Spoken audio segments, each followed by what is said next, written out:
Good day, learners! I am Ma'am Denise de la Cruz, your TLE teacher. Welcome to Grade 7 Cookery class. Are you ready for another fun and amazing learning? Please ready your notebook, your learning module, and pen. Before we start, don't forget to click the heart reaction if you understand the lesson and comment your questions if you don't. Let's start. For today's objectives, my dear learners, let us first identify the tools, equipment, and paraphernalia needed in cleaning kitchen premises. Second, demonstrate how to clean kitchen premises. And lastly, appreciate the importance of cleaning kitchen premises. Before we proceed to our lesson, I would like to introduce to you my dear friend, Rachel. Rachel was asked by her family to do the dishes. Can you help Rachel identify what kind of cleaning agent should she use in the following situation? All right, you are given 5 seconds to answer each situation. Don't forget to comment your answer in the comment box. Number 1. After Rachel's dinner, her parents asked her to remove grease from surfaces from their oven tops, counters, and grill backsplashes. What cleaning agent should she use?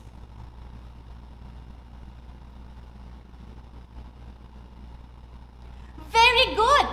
The answer is solvent cleaners. It is Wednesday, and it is her turn to do the dishes. What cleaning agent should she use to wash their everyday tableware?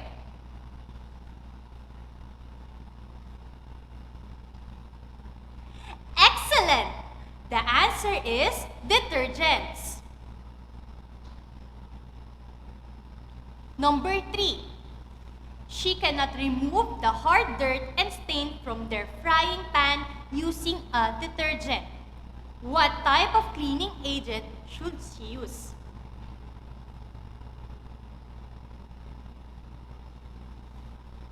Correct! The answer is abrasive cleaners. Next, Rachel's aunt, Monica, wants to remove the rust or scale in the dishwasher. What type of cleaning agent should she use?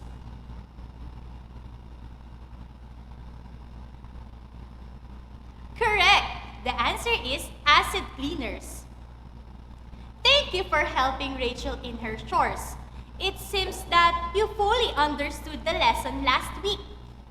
For today, we will talk about how to properly clean our kitchen premises. Cleaning your kitchen regularly is important, not only to keep it looking at its best, but also to remove all the germs and bacteria that accumulate regularly in the kitchen area.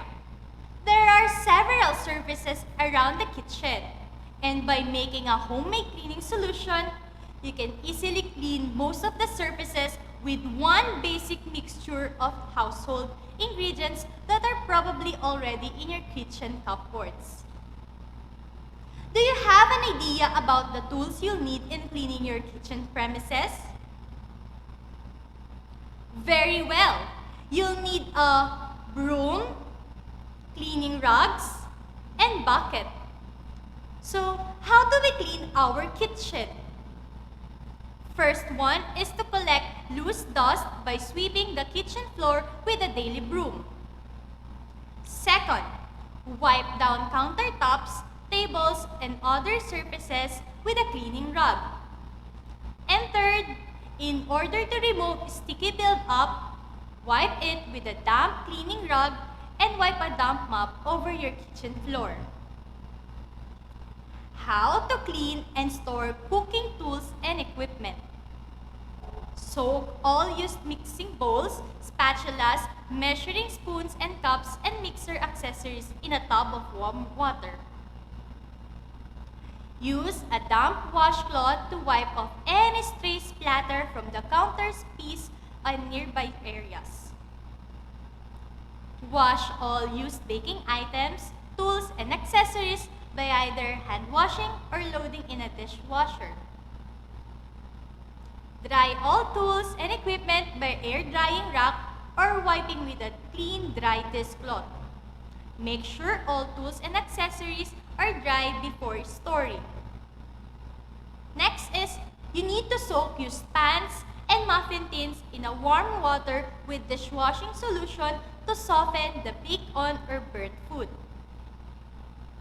Return auxiliary equipment to their designated storage spaces after use and put frequently used items in a convenient, accessible locations. Gather and secure electrical cords to prevent entanglement or snagging. Let us talk about proper storage and handling. Clean and sanitized equipment and utensils must be stored in a clean storage area and handled properly to minimize contamination of food contact surface. Here are some tips in organizing your kitchen cabinets to make it aesthetically pleasing in the eyes. Number 1. Pretend it has a glass door and that everyone is going to see what's inside. 2. Remove all the equipment and scrub shelves with soapy water. Number 3. Think about what you reach most often and make sure it gets a position that's easy to reach. Number 4. Take a cabinet full of glasses and line them up by color. And number 5. Take a step back after one shelf is done and make someone else look at what you've done.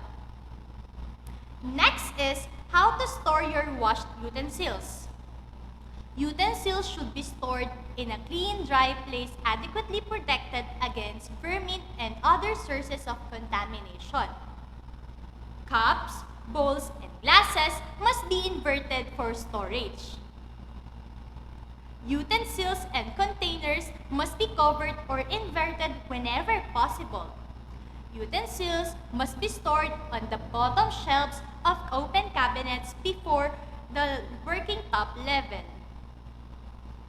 Racks, trays, and shelves must be made of materials that are impervious, corrosion-resistant, non-toxic, smooth, durable, and resistant to chipping. Drawers must be made of the same materials and kept clean. To check your understanding of our lesson, let us have an activity. Write true if the statement is correct and false if it's not. You may key in your answers on the comment box. Let's start. Number 1. Clean and sanitized equipment and utensils must be stored on a clean storage areas. Is it true or false? Very good! The answer is true. Next one. Clean utensils must be stored in a clean, moist area. Very good! The answer is false. Full-line drawers are not acceptable. Amazing! The answer is true. Cups, bowls, and glasses must be inverted for storage.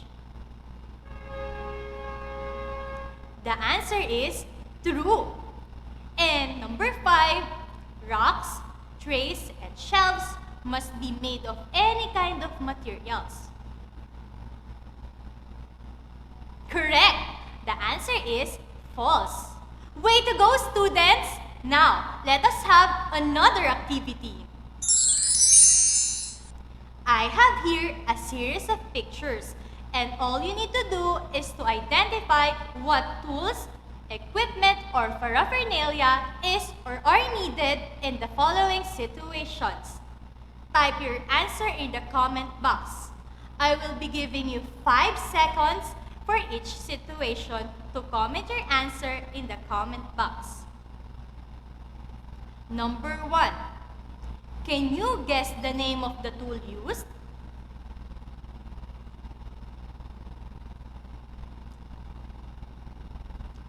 Great job!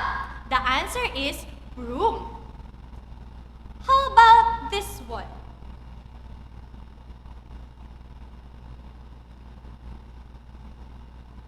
Very good!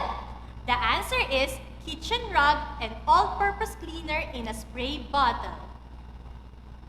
Next, what tool is used in this situation?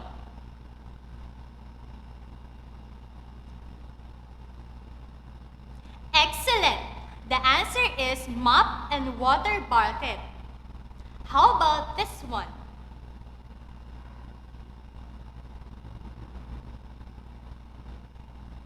Marvelous!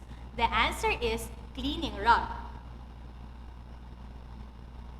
The benefit of proper storing and stocking of kitchen tools and equipment is to prevent it somehow from the germs, making it infinitely easier to find what you need and retrieve it easily. Regularly cleaning your kitchen not only offers an appealing look, but also helps maintain your appliances, cupboards, and floors.